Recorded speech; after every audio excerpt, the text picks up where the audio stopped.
Eu prometo a gente não vai quebrar hoje. A voz da Clara Benevides tremia, enquanto o vapor da panela de mingau subia na cozinha apertada do barraco na periferia de Belo Horizonte.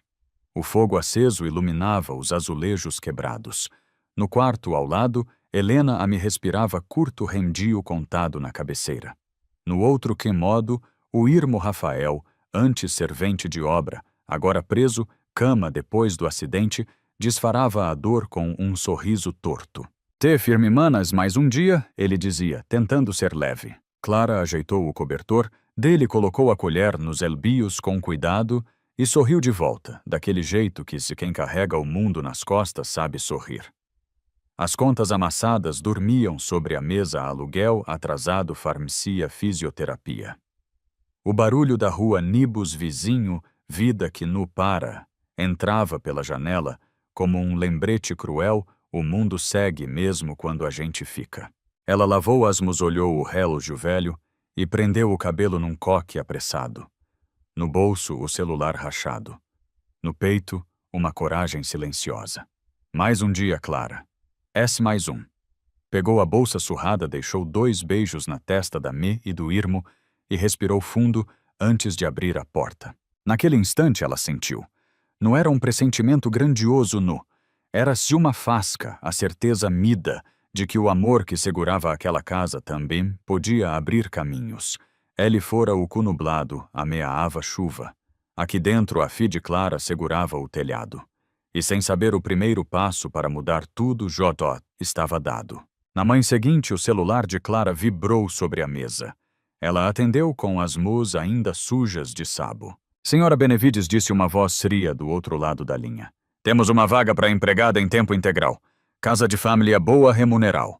Na região nobre da cidade, na casa do arquiteto Adriano Reis." Clara ficou em silêncio por alguns segundos.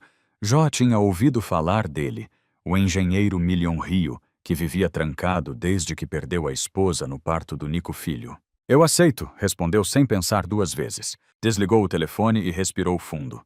Olhou em volta, a me dormia, o Irmo mexia no controle da cadeira de rodas. Era por eles. Tinha que ser. Na manhã seguinte, o Naibus subia as ladeiras de Belo Horizonte até chegar Zona Sul.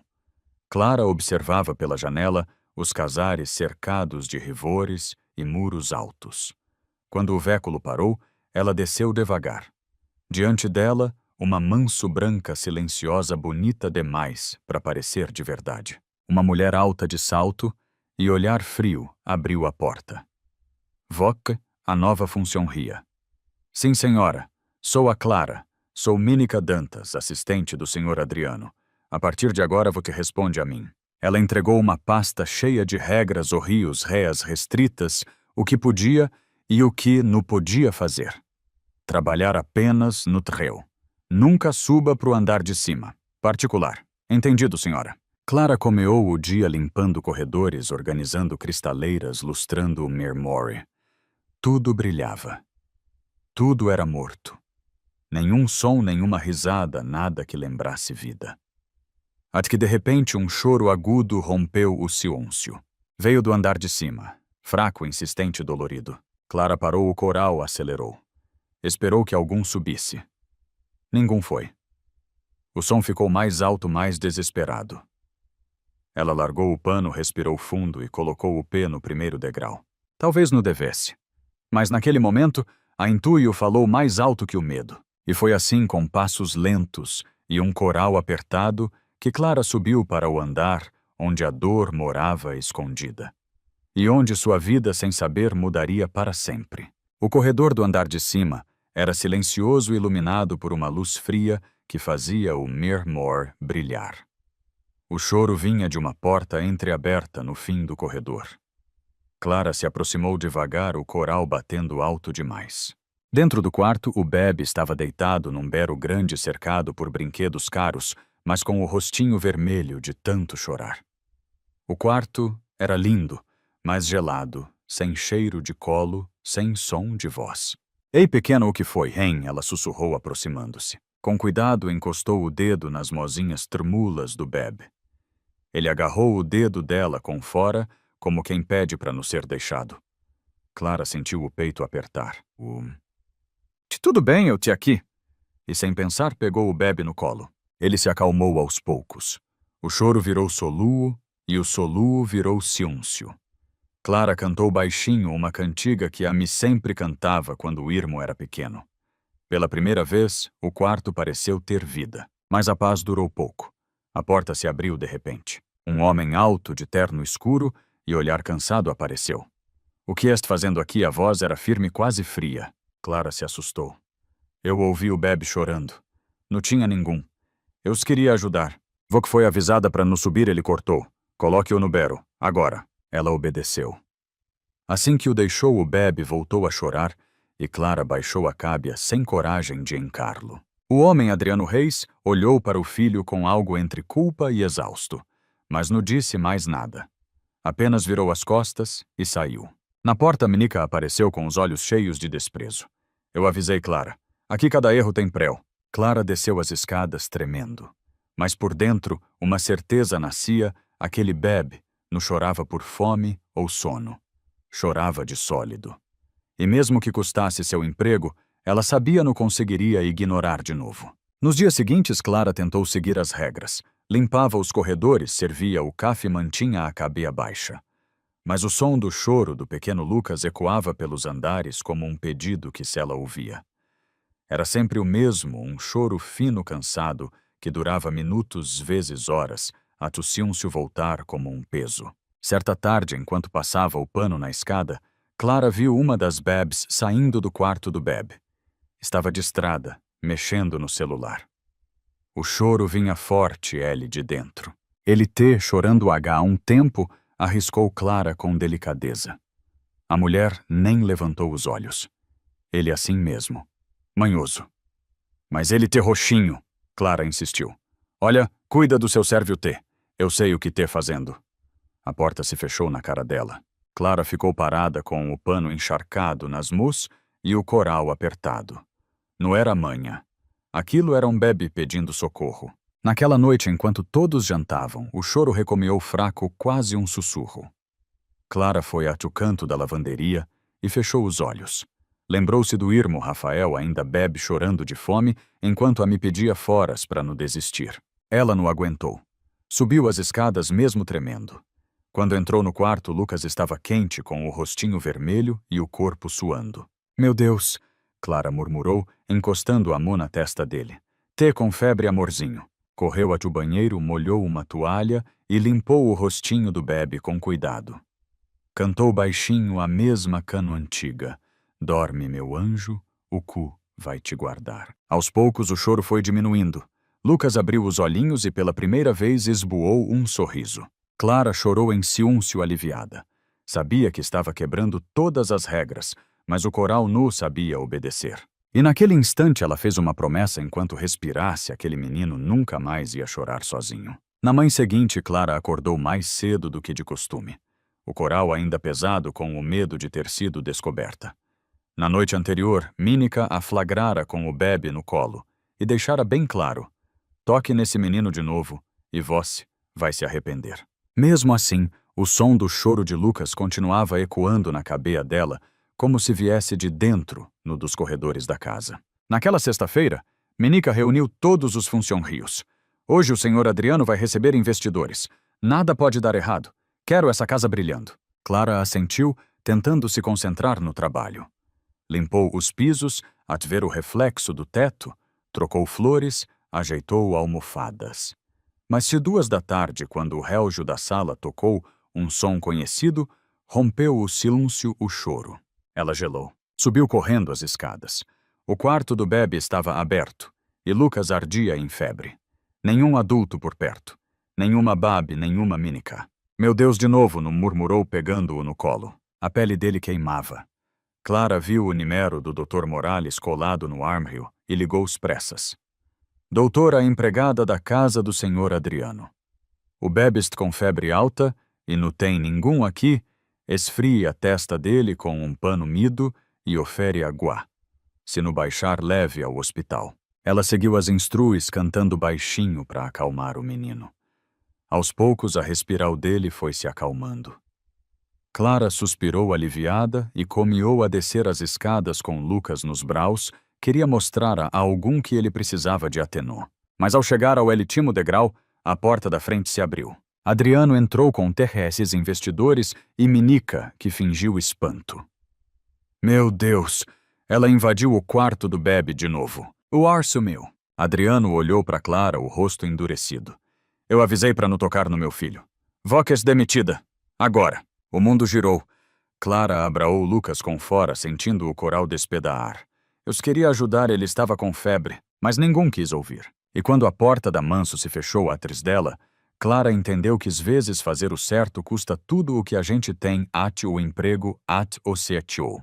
A chuva cata fina quando Clara saiu pelos portes da manso, sem guarda-chuva, sem destino. As lágrimas se misturavam gua fria que escorria pelo rosto. Caminhou até o ponto de Nibus sem sentir as pernas. A cada passo, ouvia o choro de Lucas ecoando dentro dela, um som que não parava mesmo no silêncio. Quando chegou ao pequeno apartamento, Helena sua me estava tricotando na velha cadeira da sala.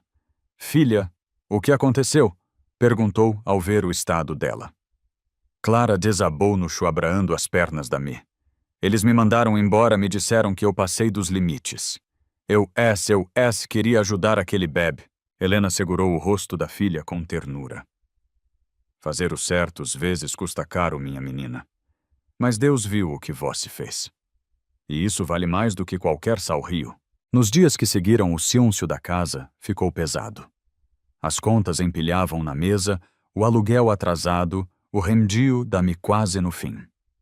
Clara tentou procurar outro trabalho, mas ninguém queria contratar a empregada que mexeu onde não devia.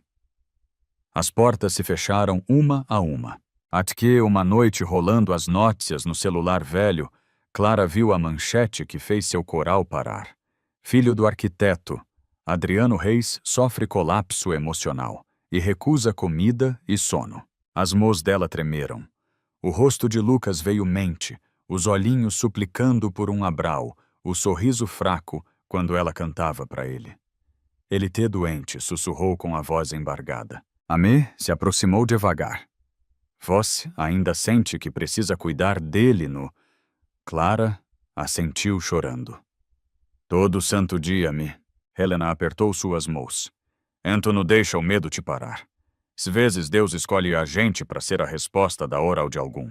Naquela noite, Clara olhou o reflexo no espelho e viu nos perprios olhos a coragem que faltava. Ela sabia o que precisava fazer voltar. Mesmo que o mundo chamasse de loucura, o coral chamava de amor.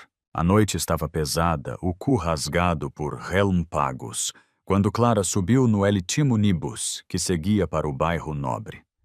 Trazia uma bolsa velha, o coral acelerado e uma coragem que ela mesma não sabia de onde vinha. Do lado de fora, as luzes da cidade pareciam borradas pelas lágrimas que teimavam em cair. Ser que estou fazendo a coisa certa? Ela se perguntava a cada parada. Mas bastava lembrar do rostinho de Lucas, magro, plido, chorando sozinho para a de vida se calar. Quando o ônibus parou a alguns quarteires da Manso, Clara desceu e caminhou debaixo da chuva. O vento frio cortava o rosto, mas nada a fazia parar. Na bolsa, ainda estava a chave antiga do Porto dos Fundos, a que tinha esquecido de devolver. O metal gelado pesava na mão como um sinal. Ela respirou fundo e abriu o porto. O som do clique pareceu ecoar pelo jardim silencioso. Ali dentro tudo estava igual, o cheiro da madeira encerada, o brilho frio do Mirmore, o vazio. Clara subiu as escadas com passos leves, guiada por um instinto que seu amor conhece. A luz do quarto de Lucas estava acesa fraca. Quando entrou, o coral se partiu, o bebê estava deitado, suando os elubios secos, o corpo quente demais.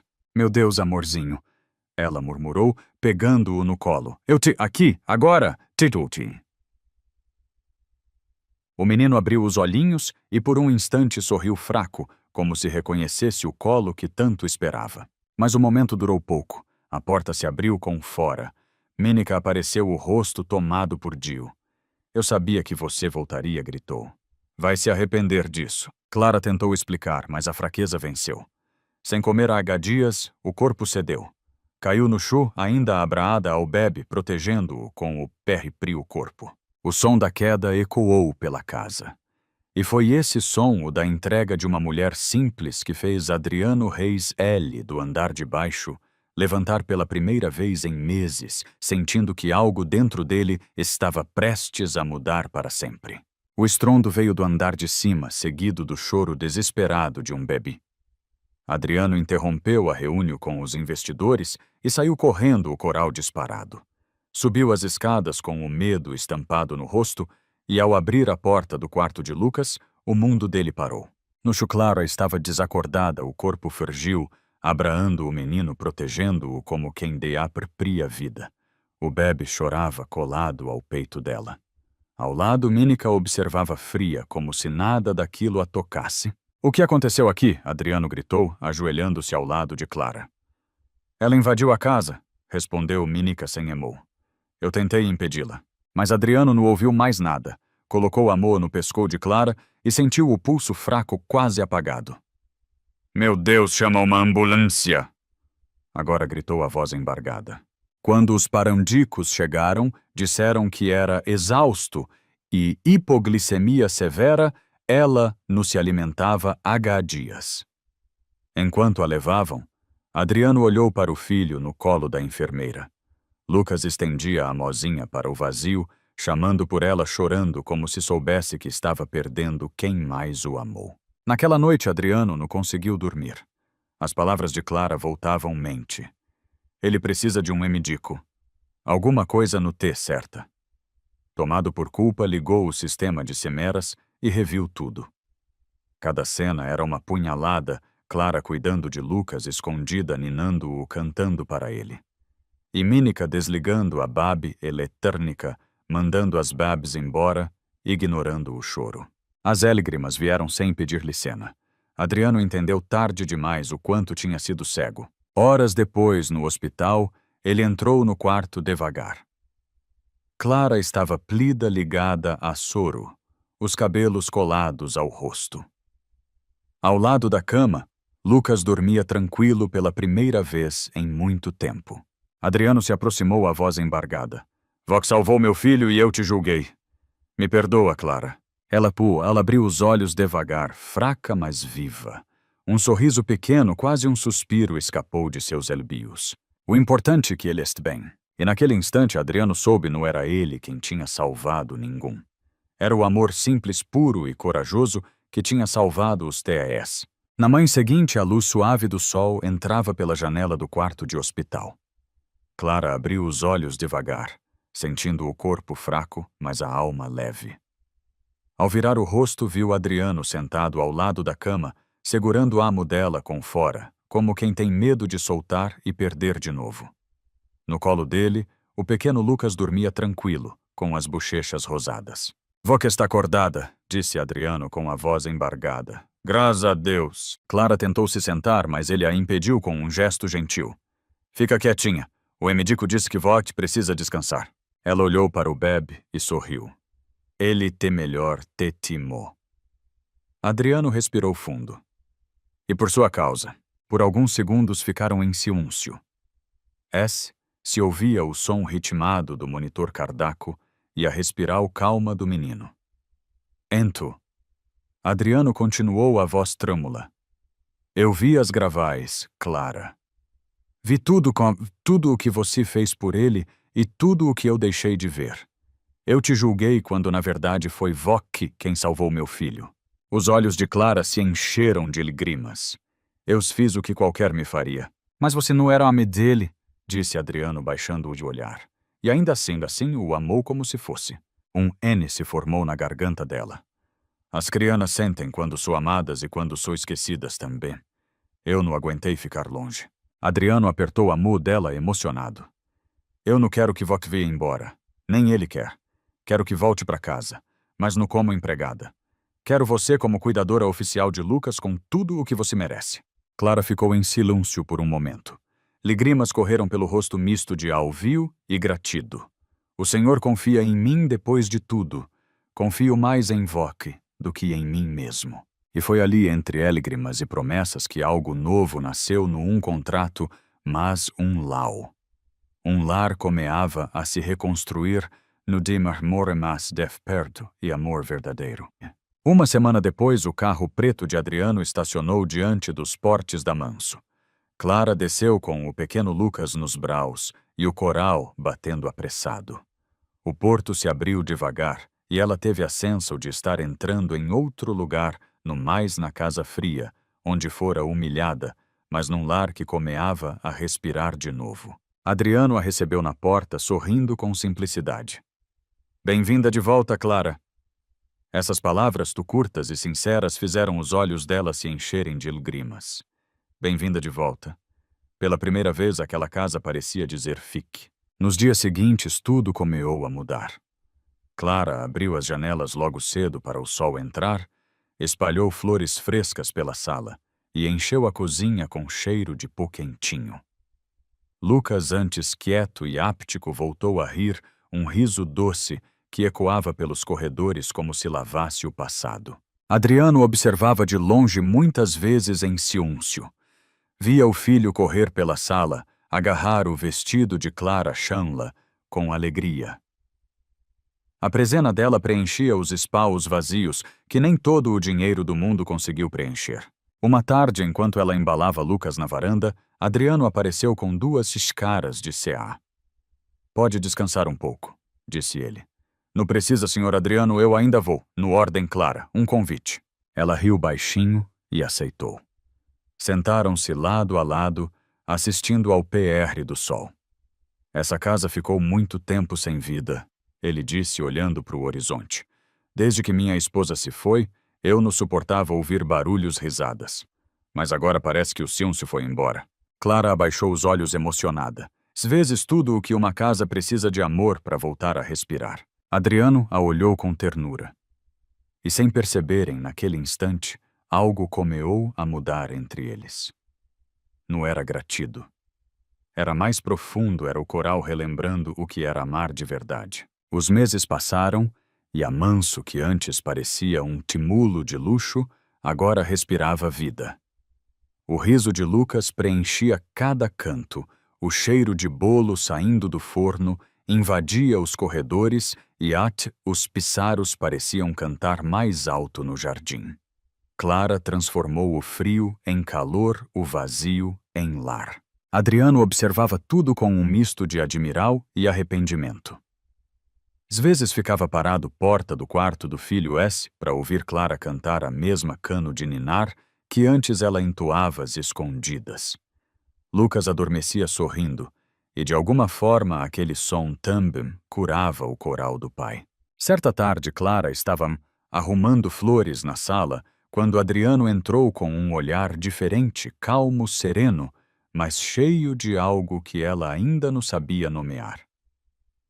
Eu queria te agradecer, ele disse, por ter trazido meu filho de volta, e a mim também. Clara sorriu, sem saber o que responder.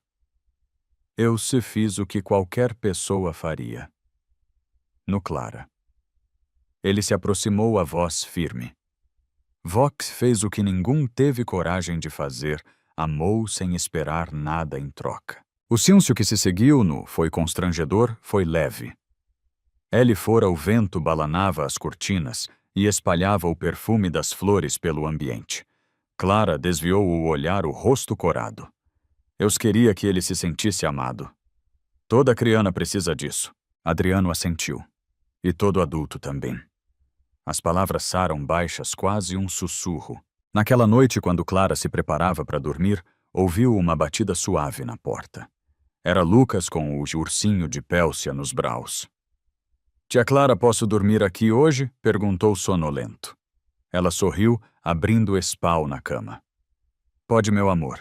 Enquanto ele adormecia no colo dela, Clara olhou para o teto e pensou em tudo que tinha vivido. Às vezes a vida tira tudo da gente para ensinar o verdadeiro valor de cuidar, perdoar e recomeçar. E sem perceber, ela, Jota, fazia parte daquela casa, não como empregada, mas como o coral que deu sentido a um lar inteiro. 2 anos se passaram desde o dia em que Clara voltou manso. A vida que antes era feita de dor e ciúncio, agora tinha o som do riso de Lucas das conversas na cozinha, das canes suaves que ela cantava ao entardecer.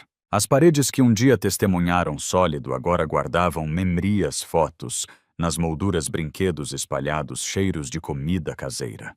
Adriano, antes do distante, agora era um homem diferente.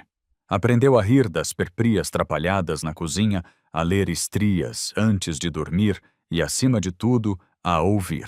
Clara nunca pediu nada, continuava simples com o mesmo sorriso sereno e o mesmo coral cheio de F. Mas havia algo novo entre eles, um sentimento que crescia sem pressa, silencioso, verdadeiro. Numa noite quente de verão, os terrés estavam sentados no gramado, olhando o cu. Lucas brincava com um carrinho deitado no colo de Clara. Adriano observava em ciúncio, com o olhar perdido entre a lua e o rosto dela. Voco, nos salvou-se o meu filho. Clara disse com a voz baixa e sincera. Salvou a mim também. Ela tentou mudar de assunto envergonhada. Não diga isso, doutor Adriano. Adriano. Adriano. Ele sorriu. E a verdade. Antes de você eu se vivia no Altontico. Hoje eu acordo com vontade de ser melhor. Clara abaixou os olhos emocionada. Eu se trouxe amor, Adriano. O resto Vox e Joto tinham adentro. Lucas levantou a cábia e, rindo, apontou para os dois, mami e papai. O tempo parou. Clara levou a moboca surpresa. Adriano sorriu e a abraou devagar, sem dizer uma palavra. Não precisava. A partir daquela noite, nada mais foi o mesmo. No porquê algo mudou de repente, mas porque o amor finalmente encontrou o seu lugar. A Manso, antes fria e silenciosa, agora tinha o som mais bonito do mundo. O som de uma família que aprendeu que às vezes o milagre no o que acontece, quem a vida traz pra gente. Meses depois daquela noite no jardim, a vida de Clara, Adriano e Lucas seguia cheia de paz e risadas. O pequeno chamava os dois de mami e papai sem pensar. E cada vez que ouvia Clara, sentia o coral aquecer, ainda custava acreditar que aquele amor simples tinha nascido no meio de tanta dor. O tempo passou e trouxe com ele uma nova promessa. Sob as revores do mesmo jardim, onde tudo comeou, Adriano pediu Clara em casamento. Não havia luxo nem flashes, apenas um homem com os olhos marejados e um anel simples oferecendo o que tinha de mais precioso, um futuro ao lado dela. Voc transformou essa casa, Clara disse ele com a voz trêmula. Quero que transforme o resto da minha vida também. Ela sorriu, as lágrimas rolando sem vergonha. Eu quero continuar cuidando de Vox do nosso lar. O casamento foi pequeno, íntimo, cheio de verdade. Helena Amide. Clara chorava na primeira fileira, e ao lado dela Miguel, o irmão que havia voltado a andar, graças à ajuda de Adriano. Sorria orgulhoso. Lucas correu pelo gramado com flores nas mãos, rindo alto enquanto gritava: Mami e papai, vou casar. Quando Adriano segurou a mão de Clara, o vento soprou leve, espalhando o perfume das flores.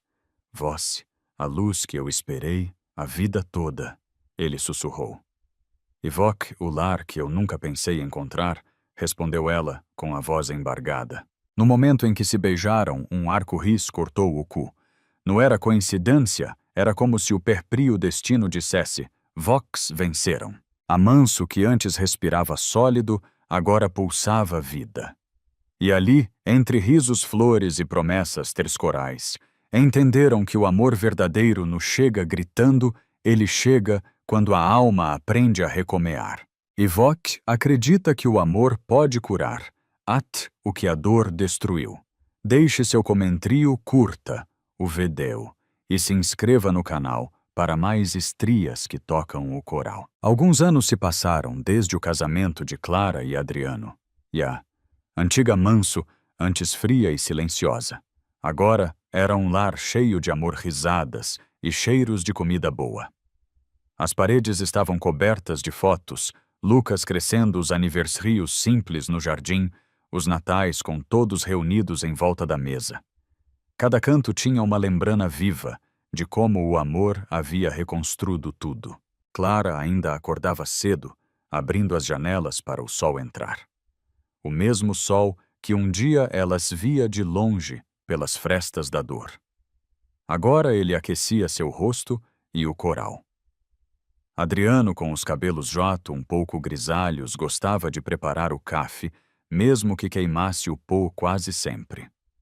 E Lucas, agora um menino curioso e falante, corria pela casa com a energia de quem nunca conheceu a tristeza que um dia morou ali. Certa tarde, Clara o encontrou no quarto desenhando.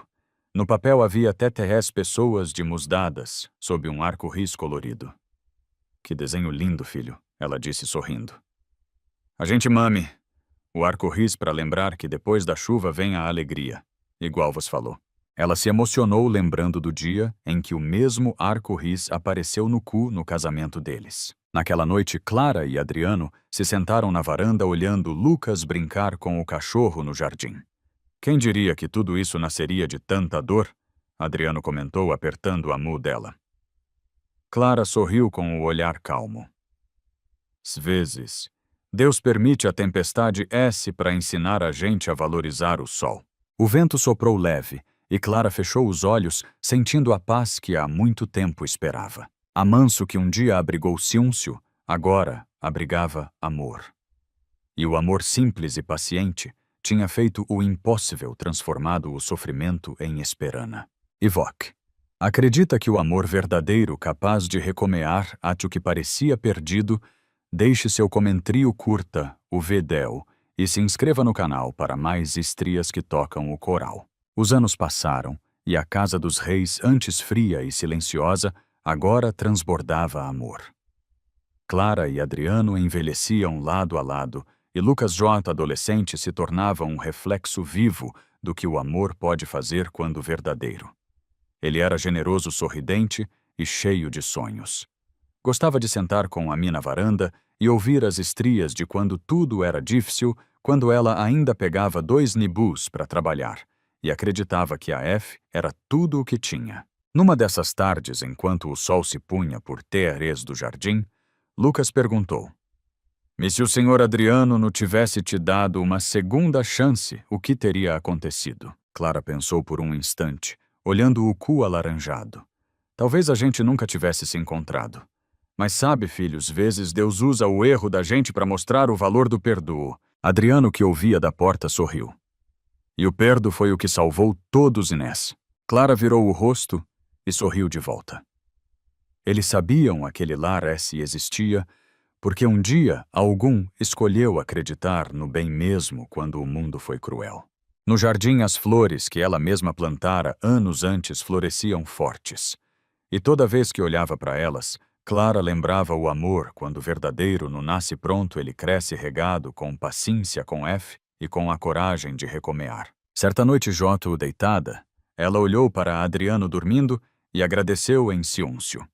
A vida nem sempre foi fácil, mas cada lágrima tinha valido a pena, porque foi a dor que ensinou o caminho da luz. O amor no sobre ter tudo, sobre ser tudo para quem precisa da gente, sobre acreditar no outro mesmo quando ninguém mais acredita. Porque o verdadeiro milagre não acontece do lado de fora, ele nasce dentro do coral. Ivok acredita que o amor e o perdão podem transformar as maiores dores. Deixe seu comentário, curta o vídeo e se inscreva no canal para mais estrias que tocam o coral e nos lembram do poder da F, da esperança e do amor verdadeiro. Se eu soubesse quem ela realmente era, nunca teria instalado aquelas quimeras. Vicente Amaral, um empresário milionário da construção civil em São Paulo, vivia cercado de luxo, mas sem paz. Desde que a esposa morreu no parto do pequeno Pedro, ele se tornou um homem frio, desconfiado e solitário. J. havia demitido 5 babs em menos de 6 meses. Quando a nova funcionária chegou, uma moa simples chamada Camila, ele decidiu se prevenir, mandou instalar cimeras escondidas por toda a casa. Nos primeiros dias não viu nada errado. Pelo contrário, pela primeira vez em muito tempo, ouviu o riso do filho ecoar pelos quimodos. Camila brincava, cantava, fazia Pedro gargalhar. Mas aquele som que deveria trazer alegria se despertou medo. Por que ele confia tanto nela, pensava Vicente, observando tudo pela tela do celular. Até que certa noite ele viu algo estranho. Camila segurava uma velha foto da família Amaral e dizia baixinho: "Vó que tem os mesmos olhos do seu avê." Intrigado, Vicente vasculhou a bolsa dela e encontrou um medalho antigo com a foto de seu pai abraando uma mulher desconhecida. Quando a confrontou, Camila chorou e revelou a verdade sua. Me havia trabalhado na casa dos Amaral anos atrás, e o pai de Vicente salvou sua vida. No hospital, ela também cuidou da esposa dele antes de morrer e prometeu cuidar de Pedro. Aquela mulher que ele espionava estava ali para cumprir duas promessas. E naquele dia, Vicente percebeu confiança no se compra, se conquista. E vote. Acredita que a bondade pode atravessar gerais. Conte nos comentários e se inscreva para mais estrias emocionantes. Na manhã seguinte, Vicente acordou diferente. O sol entrava pelas janelas da Manso, mas o que iluminava a casa de verdade era algo que ele há muito tempo não sentia paz. Pela primeira vez em anos, não havia gritos desconfiana ou silêncio pesado. És o som suave de Camila cantando para Pedro na cozinha. Ele ficou parado na porta observando. Camila preparava o café e Pedro batia as mozinhas rindo. Aquela cena simples, quase banal, o desarmou completamente. Por dentro um N apertava o peito, culpa, vergonha, saudade, tudo junto. Ele se lembrou das semeras, do quanto havia invadido a privacidade dela. E pior, de como havia se tornado o oposto do homem que o pai o ensinou a ser. Mais tarde ele chamou Camila no escritório. Camila, eu tirei todas as semeras, disse com a voz embargada. Eu não quero vigiar ninguém nunca mais. Ela ficou em silêncio por alguns segundos, respirando fundo, e respondeu com um sorriso tímido. Eu sei. Jota sentia a diferença no ar. Naquela tarde, Vicente fez algo impensável. Fechou o notebook e foi brincar com o filho. Pedro correu de um lado para o outro e Camila assistia rindo. Era como se a casa inteira respirasse de novo. Com o passar das semanas, a rotina mudou. Vicente comeou a levá-los ao parque aos domingos. Pedro aprendeu a falar papai e tata, o apelido que ele mesmo inventou para Camila. Ela Jota não era mais a funcionária, era parte da família. Mas o que mais surpreendia Vicente era como aquela mulher que ele julgou vigiou e quase perdeu, o fazia lembrar das melhores partes de si mesmo. Ela trazia de volta o coral generoso do pai dele, o amor simples de Susana, e o sentido que ele achava ter se perdido junto com eles. Numa noite depois que Pedro dormiu, Vicente pegou o medalho de prata e o colocou num porta-retrato, ao lado de uma nova foto, ele, Pedro e Camila sorrindo. Agora este completo, disse baixinho. Camila o olhou com lágrimas nos olhos. Seu pai teria orgulho, Vicente. Ele sorriu emocionado. Não sei se ele teria orgulho, mas sei que me ensinou mesmo de longe a não deixar a bondade morrer. E naquela casa que antes vivia cercada por medo e sólido, nasceu algo que o dinheiro nenhum poderia comprar, família. Porque no fim Vicente descobriu que a maior herança que um pai pode deixar, o amor que continua vivo nas promessas cumpridas. Os meses passaram e o que antes era apenas uma casa silenciosa e fria se transformou em um lar cheio de vida. Pedro corria pelos corredores com o sorriso mais puro do mundo e o som de suas risadas se misturava à voz suave de Camila, que agora vivia ali no como funcionária, mas como parte da família Amaral. Vicente ainda se lembrava bem da noite em que tudo mudou. Às vezes, se pegava pensando em como a vida havia sido dura com ele, e em como ele mesmo se tornara duro com os outros. Mas agora, ao ver Pedro dormindo tranquilo e Camila lendo um livro ao lado do beiro, ele percebia que talvez a vida estivesse tentando ensino-lo a confiar de novo. Certa tarde, enquanto observava o filho brincar no jardim, Vicente comentou: Engraçado. Vó que chegou aqui para cuidar dele, mas acabou cuidando de mim também. Camila sorriu, ajeitando o cabelo com as mãos. Às vezes Deus manda as pessoas certas disfaradas, respondeu. A gente precisa deixar o coral aberto para enxergar. Essas palavras ficaram ecoando na mente de Vicente. Pela primeira vez em muito tempo, ele começou a frequentar a empresa com leveza. Cumprimentava os funcionários, ouvia ideias novas, reservava as noites para jantar com o filho. O homem que vivia de trabalho e desconfiana agora estava aprendendo a viver de afeto. Mas nem tudo foi fácil. Alguns caios estranharam a presença constante de Camila na manso e começaram a cochichar. Ele se envolvendo com a empregada, diziam. Quando Vicente soube, respirou fundo e respondeu: ela no minha funcionaria, minha família. Aquele gesto simples calou qualquer fofoca. E dentro da casa dos Amaral, o respeito e o carinho cresceram. Camila, sem perceber, havia curado feridas profundas. Pedro Joto a chamava de tia Cami, e não dormia sem o beijo dela de boa noite. Numa mãe desbadou.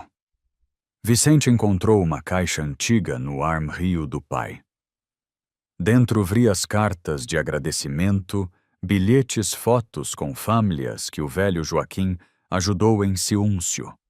Entre elas, um papel dobrado, amarelado pelo tempo. Era uma anotal com a letra dele.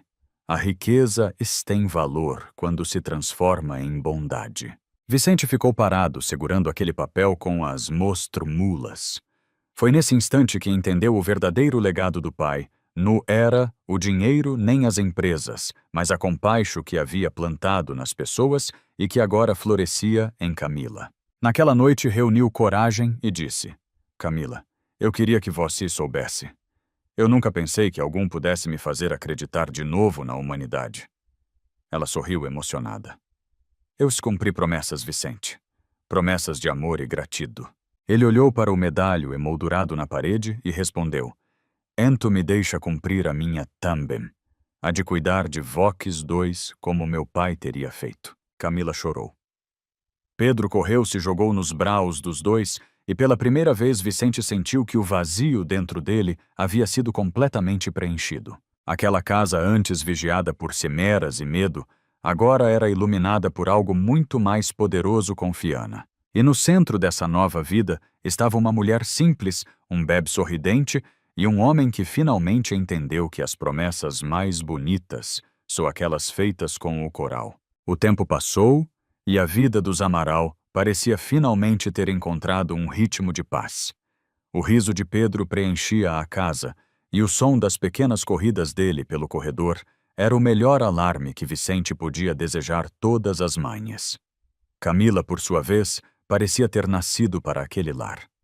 Era como se cada gesto dela trouxesse um pedal de luz, onde antes havia sombra. Mas a verdadeira transformal acontecia dentro de Vicente. Ele que antes vivia trancado no perreprio medo, começou a se abrir para o mundo de novo. Redescobriu o prazer das coisas simples, preparar o café com Camila, ver o PR do sol do jardim, contar hístrias para o filho dormir. Era um homem novo, ainda com cicatrizes, mas agora com coral vivo. Certa noite, enquanto colocava Pedro para dormir, o menino perguntou: Papai, a mami me vê ele do cu. Vicente engoliu em seco. Vê sim, meu filho. E acho que ela te muito feliz. Camila, que ouvia da porta, completou com voz suave. Ela deve estar orgulhosa porque Vox 2 estou aprendendo a amar de novo. Essas palavras ficaram na mente de Vicente por dias. E pela primeira vez, ele teve coragem de visitar o túmulo da esposa. Levou Pedro e Camila junto. Ficaram em silêncio por alguns minutos até que ele sussurrou: Susana. Eu cumpri o que prometi. Nosso filho este bem, e a mulher que você mandou cuidar dele também cuidou de mim. Camila se emocionou, mas manteve a cábia erguida. Vicente segurou a mão dela e, pela primeira vez sem vergonha do que sentia, disse Voc no a mulher que salvou o meu filho Camila. Voc salvou a nossa estria. A partir daquele dia, algo mudou entre eles. Não era um amor romântico imediato, mas um vínculo construído com respeito, afeto e confiança, o tipo de amor que nasce devagar, mas cria raízes profundas. Os anos seguintes foram generosos. Pedro cresceu cercado por carinho e a casa dos Amaral virou ponto de encontro da família. Amigos e ex-funcionários que Vicente fez questão de recontratar e valorizar. Ele aprendeu que a verdadeira riqueza não é no que se tem, mas em quem se tem por perto. E todas as noites, ao passar pela sala, Vicente olhava para o quadro com o medalho e murmurava: "Promessas cumpridas, pai. Promessas cumpridas." Porque no fim ele entendeu que a vida recompensa quem age com o coral e que a confiança perdida um dia pode renascer se for regada com amor, humildade e gratidão.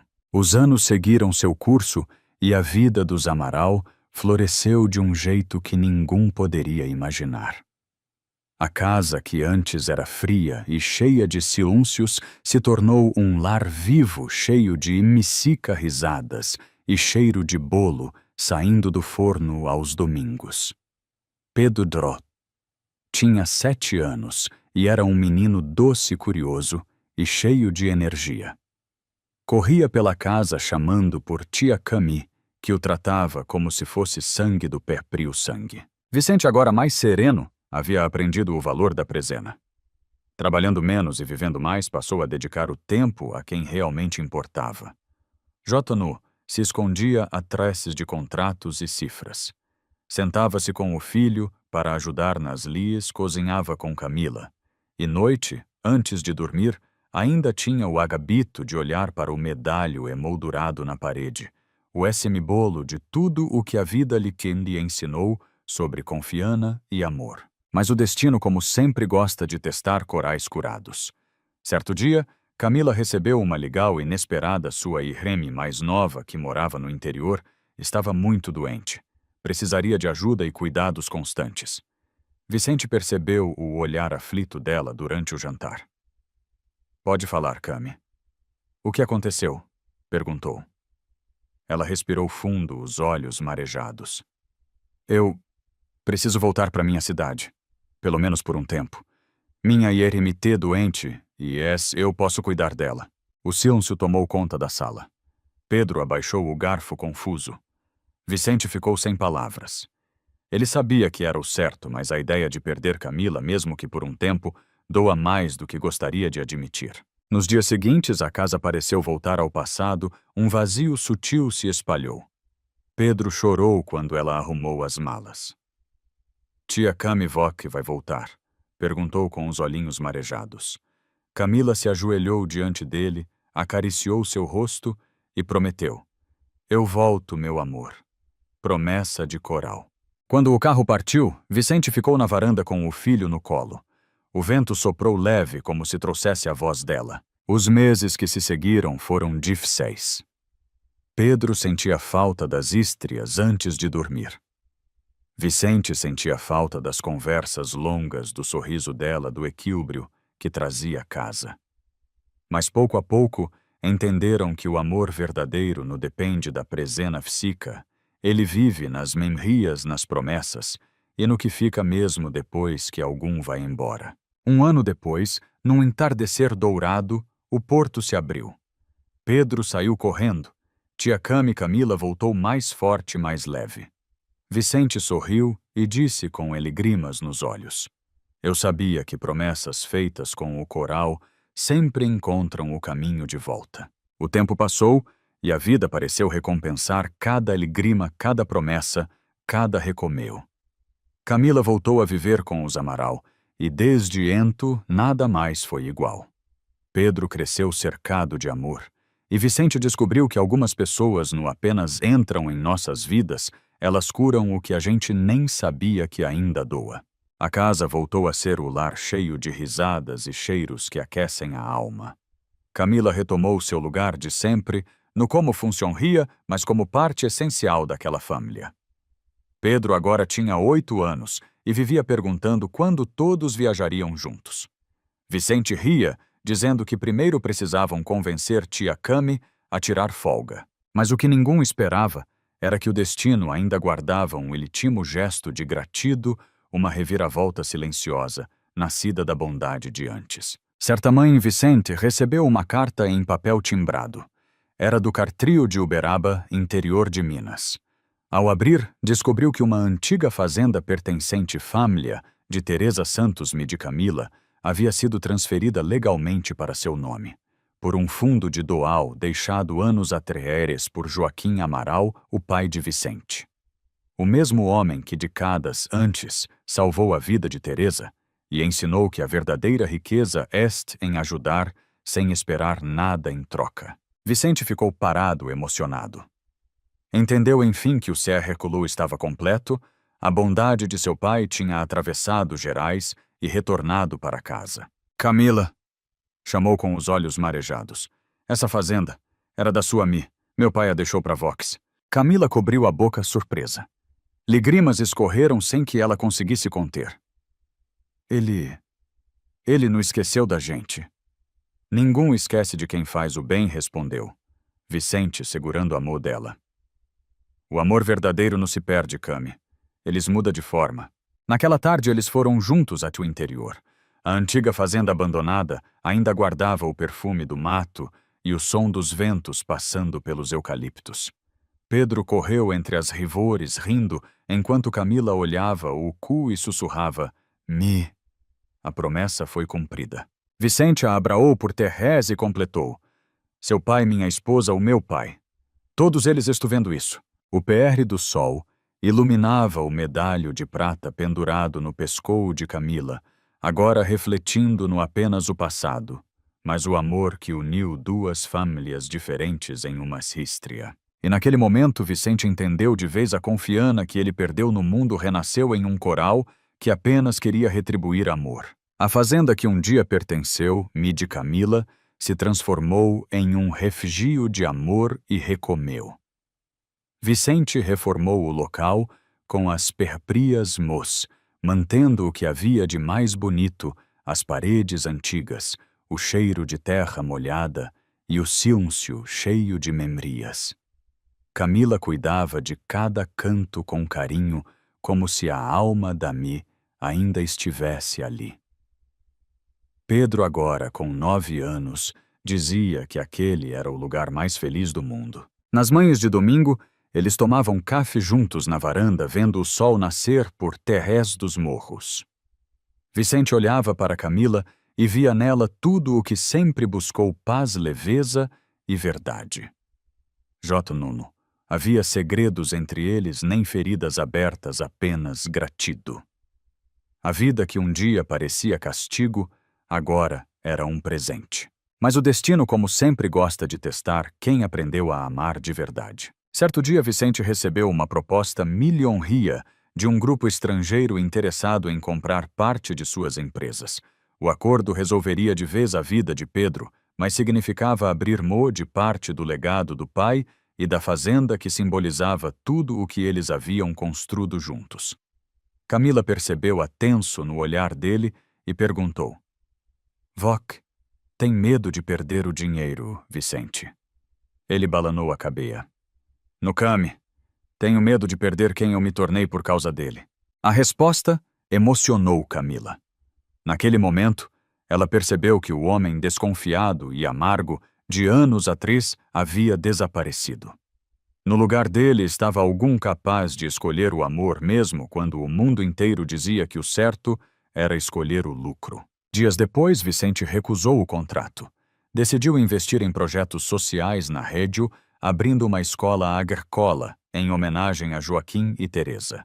Chamou o lugar de Fazenda Promessa. No dia da inaugural, Camila segurava o medalho no peito e chorava em silêncio.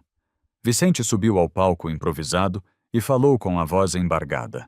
Essa fazenda prova de que a bondade atravessa Gerais.